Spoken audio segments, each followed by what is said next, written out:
नमस्कार, मी पंजाब हवामान अभ्यासक मुक्काम पोस्ट गुगळी धामणगाव तालुका शिरूर जिल्हा परभणी.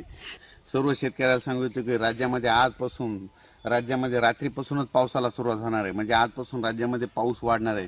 म्हणजे खरं तर उद्यापासून जास्त वाढेल, पण आज बऱ्याच ठिकाणी सुरुवात होणार आहे.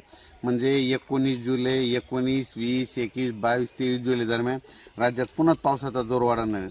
म्हणून हा अंदाज सर्व शेतकऱ्यांना लक्षात द्यायचा. 28 जुलै पर्यंत राज्यात जोराचा पाऊस पडणार, ठिकठिकाणी पडणार, दररोज 2-2 दिवस वेगवेगळ्या भागात पडत राहणार आहे. म्हणून हा अंदाज लक्षात सांगायचं झालं तर राज्यामध्ये आता म्हणजे आज 18 जुलैपासून ते 28 जुलैपर्यंत जिल्ह्यावाई घेऊ. पूर्व विदर्भामध्ये 6 जिल्ह्यामध्ये 28 जुलैपर्यंत चांगला पाऊस पडणार आहे. त्याच्यानंतर पश्चिम विदर्भाचे 5 जिल्ह्यामध्ये 28 जुलैपर्यंत जोराचा पाऊस पडणार आहे. दररोज भाग बदलत पडणार, म्हणून हा अंदाज लक्षात घ्यायचा.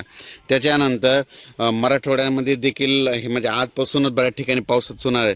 म्हणजे आज कोणत्याही गावात त्याच्यातून वंचित राहणार नाही. म्हणजे दोनदा पाऊस येऊन जाईल, म्हणून मराठवाड्यातल्या प्रत्येक गावातल्या लोकांनी लक्षात घ्यायचं. म्हणजे 2दा पाऊस तुमच्या गावाला येणार हे लक्षात घ्यायचं. त्याच्यानंतर पश्चिम महाराष्ट्रात देखील 18 ते 28 जुलै दरम्यान 2दा पाऊस चांगला पडणार आहे, म्हणून हे अंदाज लक्षात घ्यायचा. उत्तर महाराष्ट्रात देखील जरा जास्तच पाऊस पडणार आहे, म्हणून हा अंदाज लक्षात घ्यायचा. उत्तर महाराष्ट्रामध्ये 21 जुलै, 22-23 जुलै दरम्यान मुसळधार पाऊस पडेल, अतिवृष्टी होईल, मुंबईकडे अतिवृष्टी होईल, म्हणून हा अंदाज लक्षात घ्यायचा.